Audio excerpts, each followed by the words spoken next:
Matanong ko lang, Nay, ano po ang dahilan bakit napunta kayo sa bahay ni Daddy Frankie? Para humingi po ng tulong. Kasi yung anak ko may sakit po siya. Okay. Ano ba problema? Anong sakit ng anak mo? May cyst po siya sa uban. May? May cyst po siya sa uban. Oh.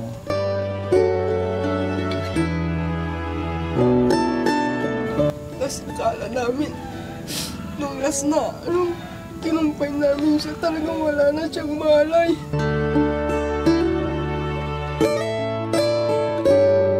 Kasi sa lahat ng anak ko, siya lang yung masakit. Masakit niya talaga, sakitin talaga. Sasabihin ko sa inyo, talagang masipag talagang mag-aaral siya. Alas 6 ng umaga, nandyan na yan, na dala-dala niya yung susi ng nila. Paano kaya kung maoperahan siya? Saan kami kukuha ng pera?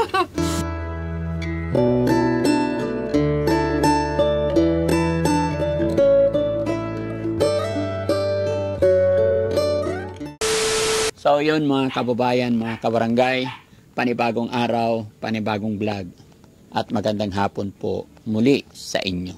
Sana po ay nasa mabuti kayong kalagayan lahat mga kababayan. Kung ang Team Daddy Frankie naman, awa ng Diyos, okay naman po. Pero sa hapon na ito mga kababayan, mga nakaraang araw kasi may nagpunta sa bahay, bagamat hindi namin na-entertain or hindi na-entertain ng aking mga kasamaan dahil madalas wala si Daddy Frankie. At pagdating ko doon, nakikita ko naman yung mga nakalista na mga pangalan at lugar kung nasaan sila. Napag-alaman din namin ang iba't ibang klase or iba't ibang kwento or iba-ibang problema. Pero sa araw na ito mga kababayan, problema naman ni Nanay Virginia Macaranas ang ating uusisahin. At kung ano ang pwede nating maitulong. Mga kababayan, samahan niyo po ako. Ay Nay, magandang hapon po. Yan. Nay, kayo po ba nagpunta doon sa bahay na karaang araw? Opo, kasi matagal ko na pong gusto pumunta po doon sa inyo pero hindi ko po alam ang bahay ninyo. Lang po ako sa hipag ko po. Nakisakay lang po ako. Sakay lang po ako. Okay. Bago tayo magtuloy-tuloy, Nay Virginia Macaranas, tama? Opo. Ilang taon na po kayo? 47 po. 47. Okay. Asawa niyo po, nasaan? Nandun po kasi katatapos lang niyang nag-spray ng palay nila doon sa kapitbahay po. May tanim din kayong palay? Wala kami sariling sakahan po. Matanong ko lang na ilan po ang anak niyo? 7 po. Ay, 7. Okay. Ilan taon na yung panganay? 20. 20. Ay, yung bunso? 9. Magna-9 po itong si 9.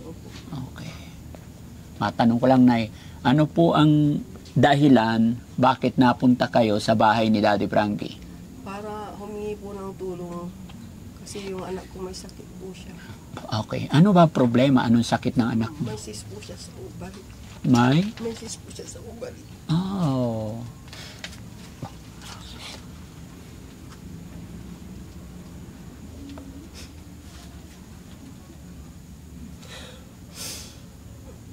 Paano nyo nalaman na may cyst siya sa ovary?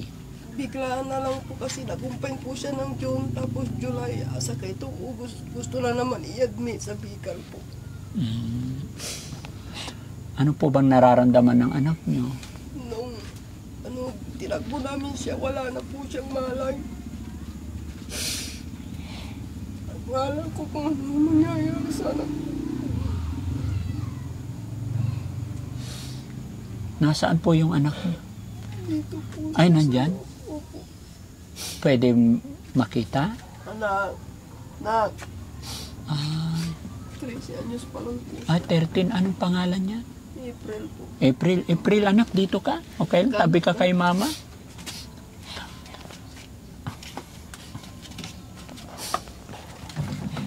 Kumusta ka, April? Okay ka naman. Anong nararamdaman mo ngayon? Medyo nahihilo ka.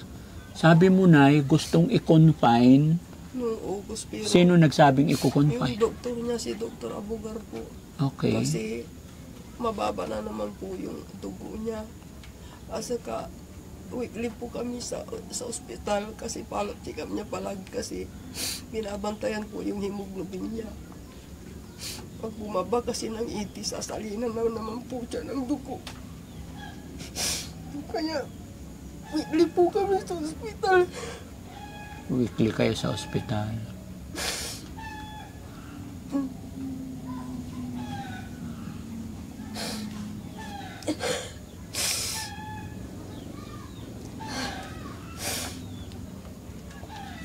April, okay ka lang?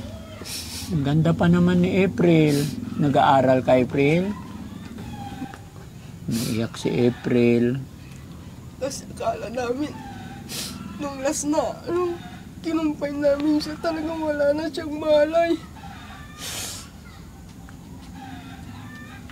Buti na lang may mga kapitbahay na tumulong sa amin.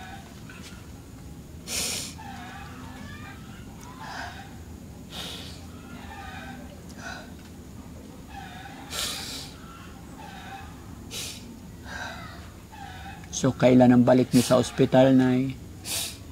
Next week na naman po. Pero ang gusto ng doktor, i-confine na lang. Opo. Bakit hindi niyo confine kaysa Kasi po, kaya niya daw. Sabi niya, Nay, sawa na ako sa ospital. Lagi na lang bon-bon, sabi niya. Tapos, sa ospital talaga. Siyempre, ang pera lang namin yung pagkain. Yung nirarasyon nila, bumibili na lang po kami ng kakainin niya. Kasi siyempre, yung asawa ko pa extra lang naman po eh. Wala naman po siyang steadying trabaho. Ako na yan, nakikilabada. Katulad ngayon, pumunta ako para kunin ko yung pakikilabahan ko bukas para may pambili siya ng vitamins niya. Sa pambaho ng mga anak ko.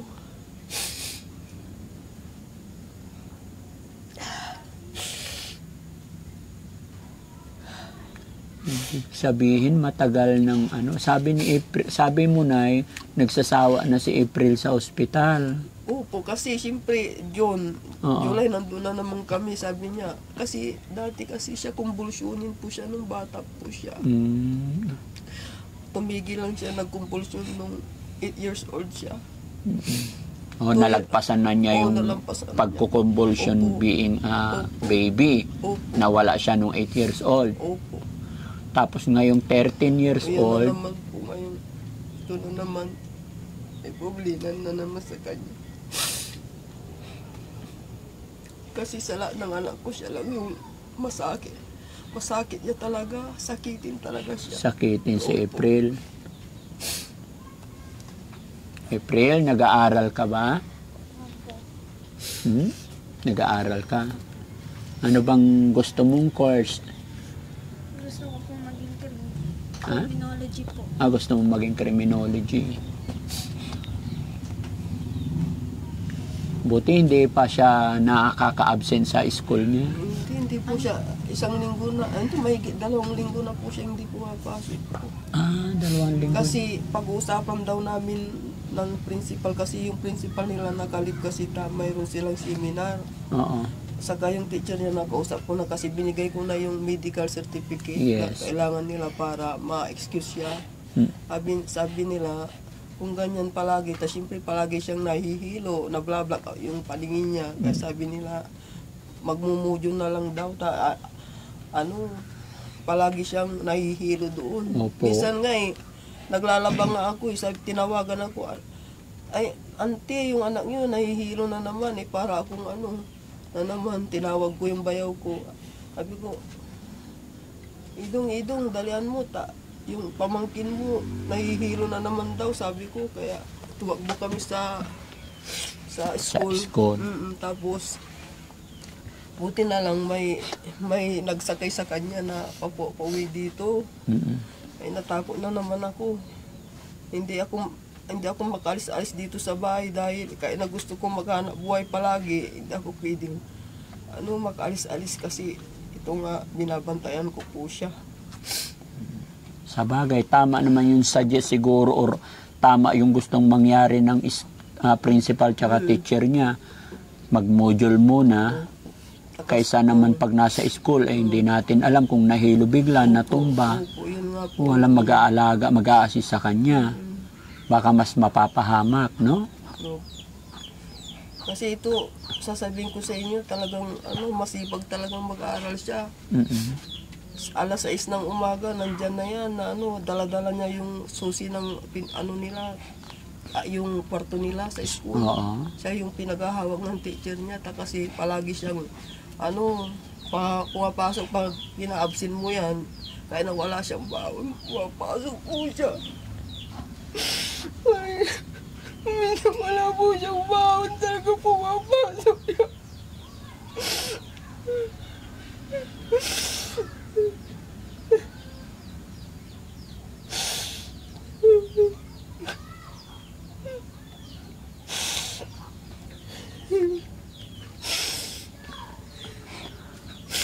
Kahit na kung minsan ang almusal namin kape at saka yung kanin na lang isa, nila yung kanin sa kape. Basta makapasok lang siya. Kaya sabi ng mga kapitbahay namin, buti pa nga yung mga anak niyo kahit na kung mapasok yung mga anak ko kahit na wala silang baon kung minsan. Sabi ko, kasi wala naman kaming may bibigay na kung yung pag-aaral lang nila Kaya yung pangalawa kong anak, nagsisipag mag-aaral kasi gusto niya makatulong sa amin pag nagkapag-graduate daw po siya.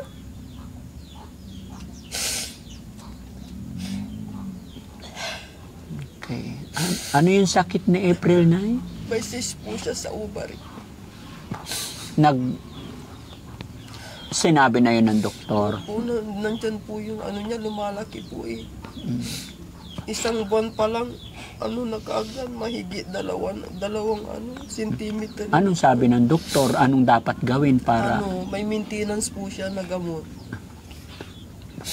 So, na... Nagpa-second opinion kami sa Region 1, tapos ipinasa kami sa Villapur para makabili po ng gamot niya. Opo. Kasi kahit nalibutin namin dito, wala po kaming mabiling gamot niya. So, nakakuha kayo sa Villaflor. Opo. Mahal dun na sa Villaflor. Mahal talaga, doktor pa lang yun. 1,000 na yung doktor's piniya. Nagabihan pa kami, tapos bagyo pa noon. Inintay pa namin yung doktor para makabili lang kami ng gamot niya. Alas 9 ng gabi, nandun pa kami sa Villaflor. Pero nakabilib si April, no? Hindi halata sa kanya. Pero Nay, no? Nabilib ako kay April kasi sa ganyang karamdaman niya, parang napaka-strong niya. So, April, laban lang ha. Huwag kang mawala ng pag-asa. Napakabata mo pa 13 years old.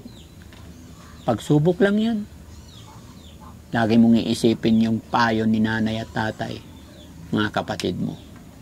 Mahal na mahal ka nila. Marami tayong pwedeng lapitan sa mga problema natin. Lalong-lalo na sa ating congressman, Baby Rachel Arenas, di ba? Makakatulong sila.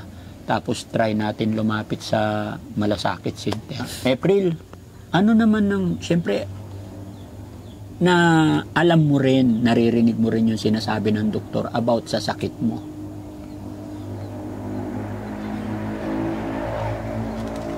Nung na-confine po ko, nahirapan po ako kasi mahirap po nilang kunin yung ugat ko po. Tapos po sabi ko po, hindi ko na po kaya, sabi ko. Tapos po no, July po ulit.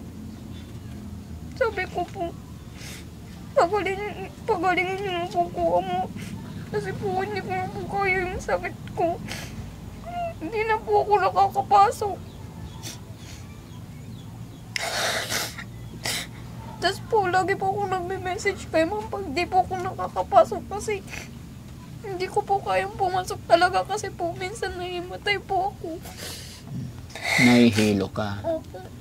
Tapos po ayoko po mahirapan po sila mama ko. Tapos mama ko.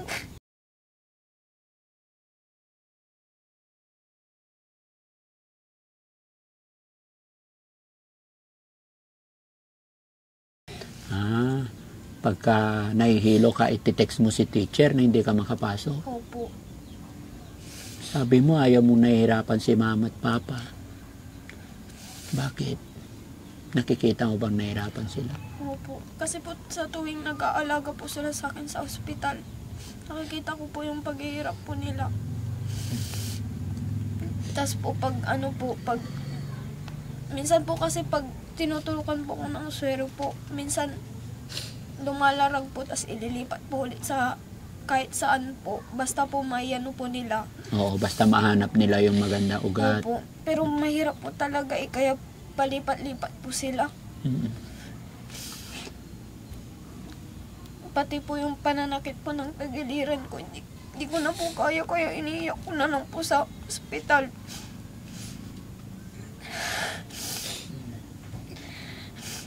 Tapos po nung first po na na-confine po ko nung June, sabi po nung doktor na kailangan ko daw pong i-confine kasi po namumutla na po talaga ako. Wait na po yung bibig ko po. Tapos po, nung umuwi po sila kasi nila tita ko po doon. Tapos naiwan po ko sa Bicol. Tapos po tinawagan ko po sila na kailangan daw po akong i-confine. Tapos nung natawagan ko na po sila, bigla po silang bumalik doon. Tapos umuwi po kami saglit. Tapos kumuha po ng gamit. Tapos po nandiyan natin po yung sinanay. Tapos kinonfine na po ako. Okay. Alam mo, April, maaaring pagsubok lang yan, no? Huwag kang mag-alala kung nahihirapan si nanay o tatay. Although natural lang yun na mag-alala ka bilang anak. Pero alam naman ni nanay at saka si tatay na yung pinagdaraanan mo o yung sakit mo is hindi mo rin ginusto, no? Basta ang importante, maging matatag ka, labanan mo yung sakit mo. No? Walang magulang na pababayaan ng anak, lalo na sa sitwasyon mo. Di ba, Nay?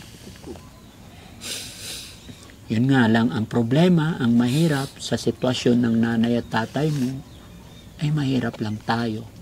No? Kaya ang kailangan, magpipray tayo kay God, magpapakatatag. No? Yun nga, yung sinabi ko, kailangan, Nay, lumapit tayo sa mga government official natin. Huwag tayong kumbaga magporsige tayo na lumapit. Although believe din ako sa inyo dahil sinabi nyo kahit di nyo alam yung bahay ko, pinuntahan nyo po ako. Opo. Kasi nung July ba yun, first week, sabi ko, kaya dahil lagi akong nakikipanood lang po sa yung kapitbahay po namin kasi wala po akong cellphone na touchscreen. Lang po ako keypad lang po ako. Kung nakikita ko kayo palagi, sabi ko, sana ako rin matulungan din ako ni Daddy Frankie.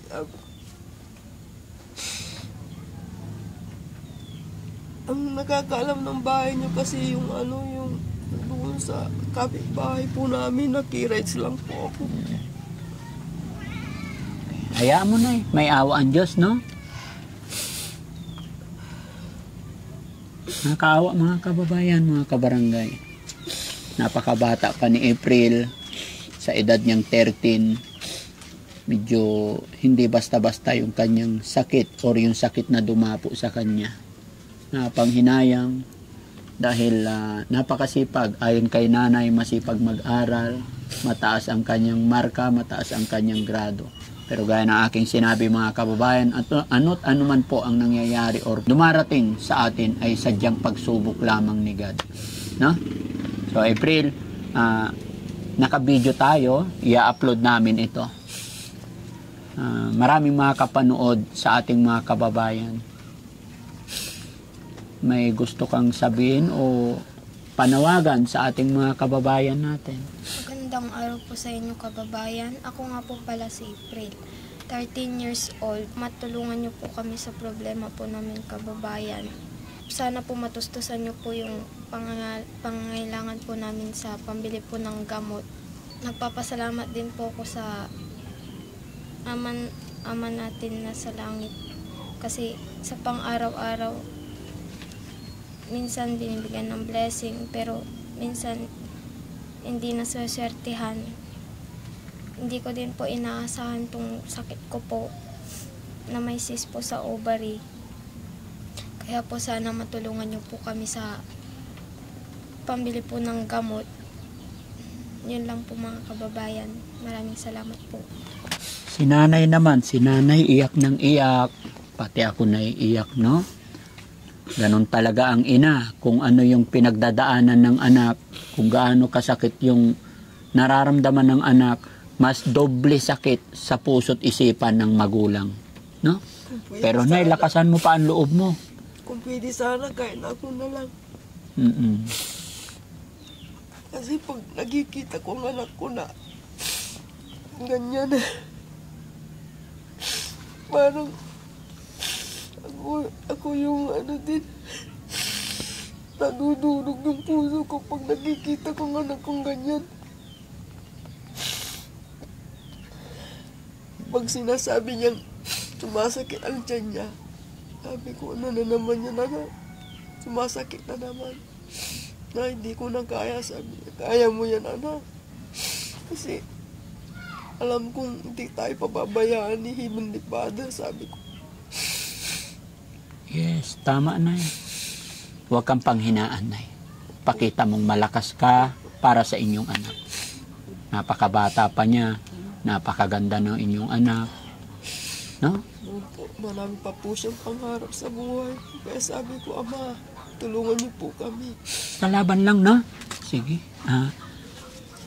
May dala ba tayong bigas dyan? Bigay tayo bigas para makabawas Pahingin bigas, guys.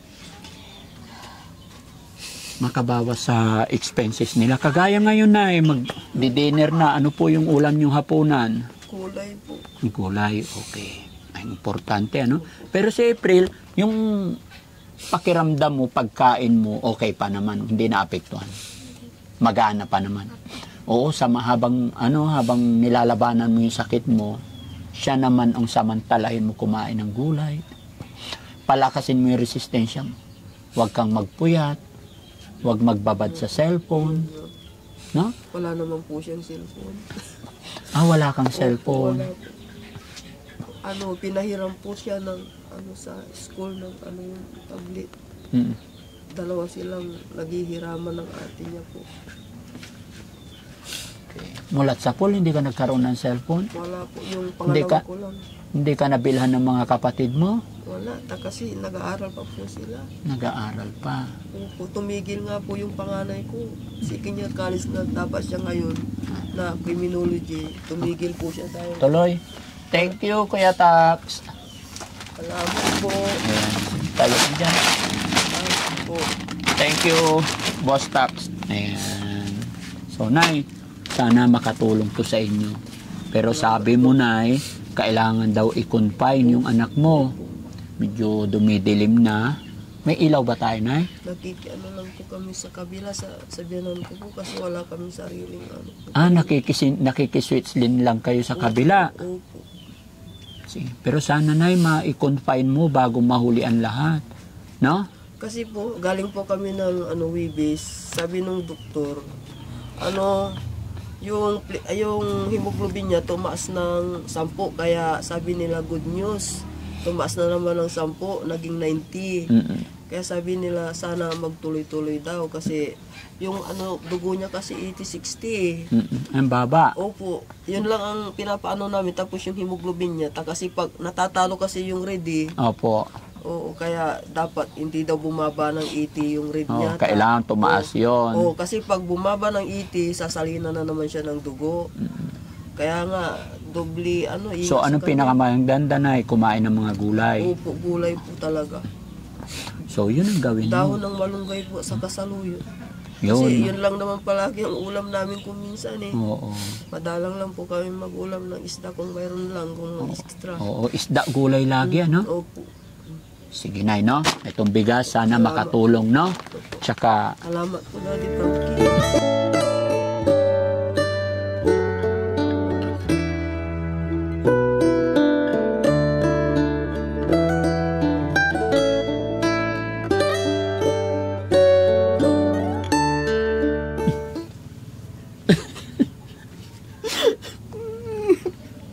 Salamat sa Diyos.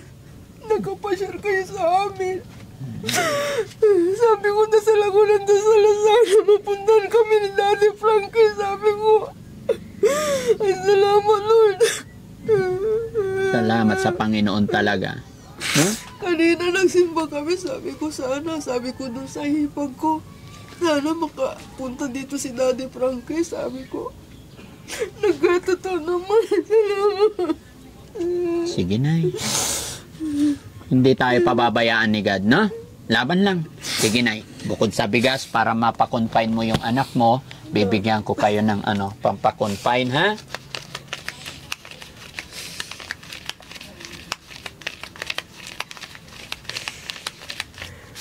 Sana, Nay, may pakonfine mo na yung anak mo, no?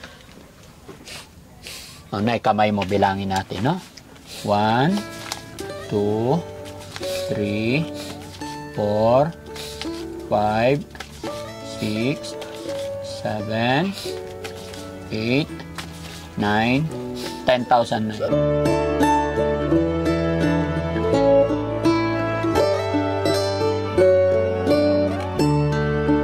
Salamat po. Malaking tulong po ito sa amin. Kasi talagang nung last week talaga ang dala namin pera, 400 lang po talaga. Pumunta kayo sa ospital, 400 lang dala nyo. Opo, tapos pinatusok ko pa yung anak kong nagagat ng pusa. Buti na lang yung tita ng asawa ko, nakisabay po kami sa kanila para malibre po kami ng pamasahe lang po. Pangkain lang po nila yun. Sabi ko sa mga anak ko, siyempre, nagbaon na po kami ng kanin. Opo. Sabi ko, mga anak, magbaon na tayo ng kanin para ulam na lang. Kasi, sana ako kakain kasi iniisip ko, yung giniling kasi, 70. Tapos sabi ko, kulang na itong pera natin, pamasahin natin. Kayo munang kakain, sabi ko sa mga anak ko. Sabi ng anak ko, atin na lang tayo, nanay, sabi niya. Kain ka dito, sabi niya.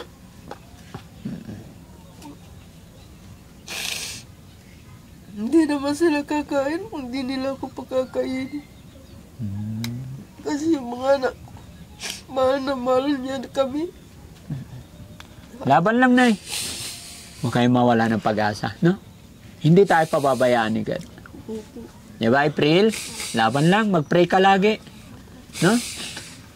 At pag-pray natin, pati ako naiiyak. Kasi ang bata-bata pa po niya eh. May cyst na siya sa ovary. Sabi ko, ano ba to? Lagi na lang pagsubok sa buhay. Sabi ko kasi noon, 2 beses po akong nakunan. Sabi ko, katapusan ko na ba, Lord? Paano yung mga anak ko? Maliliit pa sila. Sabi ko, paano yan? Yung mga anak ko, umiiyak sila. Sabi ko, kahit na alam kong namatay na yung batang nasa sinapupunan ko, sabi ko, Lord, tulungan niyo ako. Kasi yung mga anak ko, umiiyak sila. Walang mag-aalaga sila pag namatay ako. Tapos ngayon, si April naman. Oo. Pero lahat ng yan, Nay, may solusyon. Marami na akong pagsubok na pinagdaanan talaga. Iwan ko lang po. Kaya kumakapit lang ako kay Heavenly Father. Tama. Di baling ganito na lang maghirap kami basta wala lang magkasakit sa amin. Kaya kung minsan nakikilaba ako sa tita na hindi niya alam, hindi ko sinasabi talaga, umiyak ako sa kanila. Sabi ko kung minsan nanghihina na ako, sabi ko, hindi kaya ko to dahil sa mga anak ko, sabi ko. Kakayanin ko para sa mga anak ko, sabi ko, kaya na hirap na ako kung minsan. Hindi ako nagre-reklaman talaga.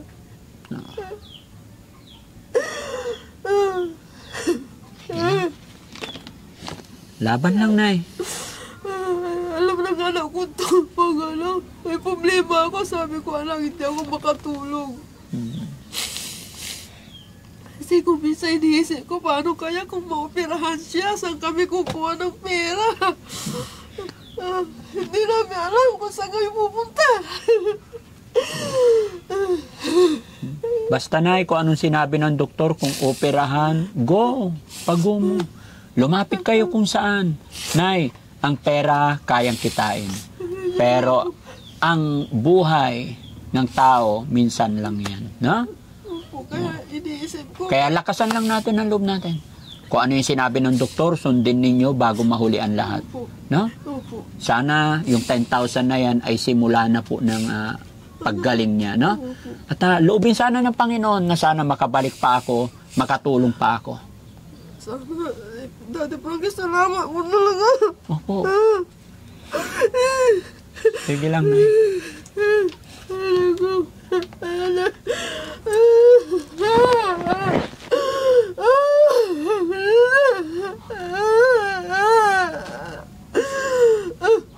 Pagod na ako talaga.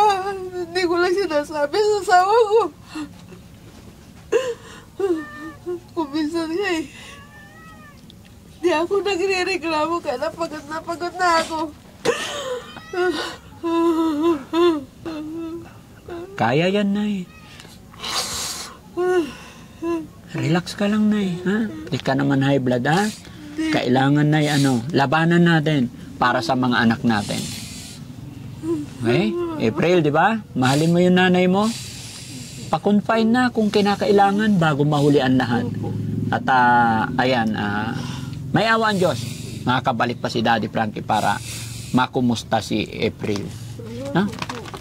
Tamang-tama, wala po kami bigas na. Wala na kayong bigas. Tamang-tama, blessing po talaga. Kasi Amen. kanina, po, talagang sabi ko, Lord, wala na po kami iluluto. Tapos yung asawa ko, pa extra lang po siya. Sabi ko,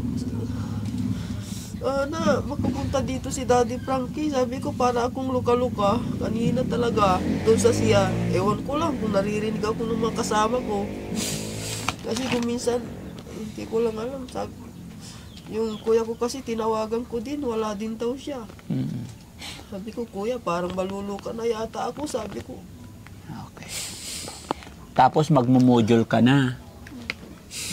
Sige. No? May awa ang Diyos. Babalik kami dito. No? Tuloy-tuloy mo lang yung pag-aaral mo. Bilhin nyo yung mga gamot kung ano yung sinabi ng doktor. Mayroong resitang dalawa dyan na bibilin pa namin. Sige, Nay, ha? Sana nakatulong si Daddy Frankie sa araw na ito. Laban lang po. Ha? April, anong masasabi ni April nakapunta si Daddy Frankie? Maraming salamat po kasi po nakapunta po kayo dito. Tapos po, natulungan niyo po kami. Nabigyan niyo pa po kami ng bigas. Maraming salamat po, Daddy Frankie. Kung wala po kayo, hindi po makakabili ng gamot. Hindi kayo makakabili ng bangos? Gamot? Gamot po. Sige, basta bili ka ng gamot. Laban lang, ha? Huwag ka na umiyak para hindi mag-trigger yung sakit mo. Labanan natin yung sakit. Lahat ng problema na dadaan lang sa buhay natin. Huwag natin problemahin. No? Lahat yan may solusyon. Sige, Nay. God bless po. So, ayan mga kababayan, mga kabarangay. Loobin sana ng Panginoon na makabalik pa si Daddy Frankie. Ayon sa bata, mga kababayan, kailangan na niya magbujol dahil hindi na siya pwedeng pumunta ng school. Gawa po nang lagi siyang nahihilo. Pero ang problema, mga kababayan, dahil sa module, kailangan daw niya ng cellphone. Nakikihiram lang din po ng tablet.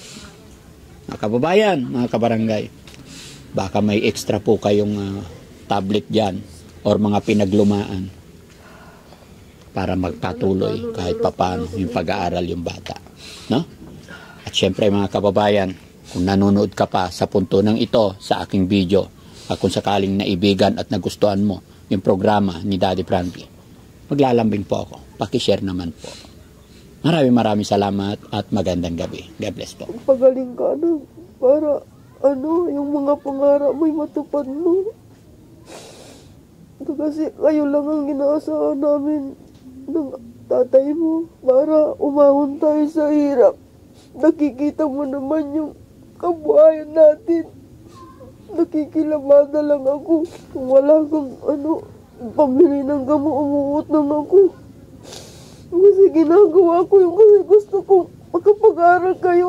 Mahal na mahal kita, anak. Kaya, tulungan mo din yung sarili mo na lumabang ka sa sakit mo.